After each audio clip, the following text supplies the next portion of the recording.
Bag और ऊंचा करो, बैग कर दो, ठीक है, ऊंचा करना है।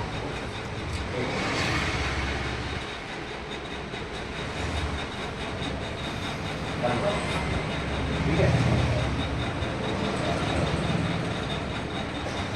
पेंशन वेलफेयर एसोसिएशन और बकस का जो मिला जुला कार्यक्रम आज हो रहा है, इसमें हमने आज आदरणीय उपमन्यु जी ने जो सगाई रचना लिखी है 2 लाइनों में, जीवन की कसक है तन्हाई, जीवन की कसक है तन्हाई, विवाह की दहलीज है सगाई, विवाह की दहलीज है सगाई, आपकी रचना में सामाजिक चित्रण देखने को मिला, आपकी रचना में सामाजिक चित्रण देखने को मिला।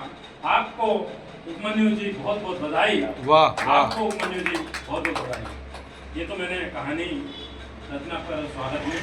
अब थोड़ा सा इस कहानी सगाई पर हम बात करें तो यहाँ पर उपमन्यु जी ने जो लिखने पर उनके जो भाव हैं, सबसे पहले तो परिवार की आर्थिक दशा, आर्थिक दशा का जो चरणबद्ध उन्होंने उल्लेख किया है वो हमारी आंखों के सामने देखने को मिलता है कि कहते हैं गरीबी एक बहुत बड़ा पाप का मूल होता है, गरीब होना भी बहुत बड़ा पाप होता है। इंसान कोई नहीं चाहता गरीबी में रहे, लेकिन यहाँ पर जो गरीबी का चित्रण किया है, परिवार की स्थिति बताई है, उसको हम आगे बढ़ाएं। साथ ही परिवार की जिम्मेदारी, और इंसान परिवार में रहकर हर इंसान सपने देखता है। यहाँ मेरे पर भी जो पालक है सुमित, उनने रामानंद जी, उन्होंने अपनी बात को रखी है, अपने बच्चों का भरण पोषण किया है। साथ ही हम देखेंगे कि किस तरह अपने बच्चों को संस्कार दिया है कि बच्चा आर्थिक अभाव होने के बाद भी पढ़ाई कर रहे हैं बच्चे। ये बहुत संस्कार की बात इस कहानी में देखने को मिलती है।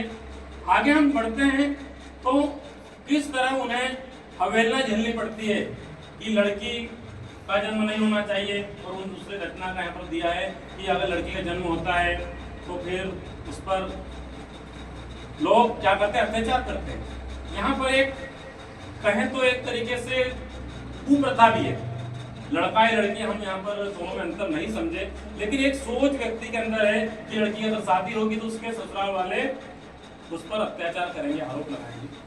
साथ ही कहानी में देखेंगे कि लड़की को 2 कुल का तारक बताया है। लड़की एक कुल को नहीं, 2 कुल को तारती है, अपने मायके वाले पक्ष को भी ससुराल को भी।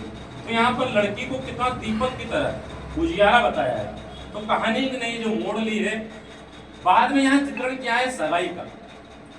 सगाई एक ख्वाब होता है, विवाह होना एक संस्कार है, लेकिन सगाई एक ख्वाब है। कुछ कारणवश सगाई टूट भी जाती है, ऐसा देखा होगा। जैसे नींद में से व्यक्ति का ख्वाब टूट जाता है और वो बोलता है कि मेरा अच्छा ख्वाब देख रहा था, मैं हाथी में बैठा था, घोड़े पर बैठा था, वो एकदम से टूट गया। तो कुछ न कुछ कारणवश परिस्थिति ऐसी बन जाती है, या कुछ कच्चे कान के लोग होते हैं तो विवाह होके पहले सगाई में बोलते ना हमने सगाई अच्छे की और सगाई टूट गई। तो इस कहानी में जो चित्रण क्या है, बहुत अच्छा चित्रण क्या है। उपमन्यु जी को बार बार बधाई, और आपने सामाजिक चेतना का जो प्रकाश डाला है सगाई के माध्यम से, इसी तरह आप लिखते रहें, समाज में जागरूकता फैलाते रहें, आप स्वस्थ रहें, प्रसन्न रहें। जय हिंद, जय भारत।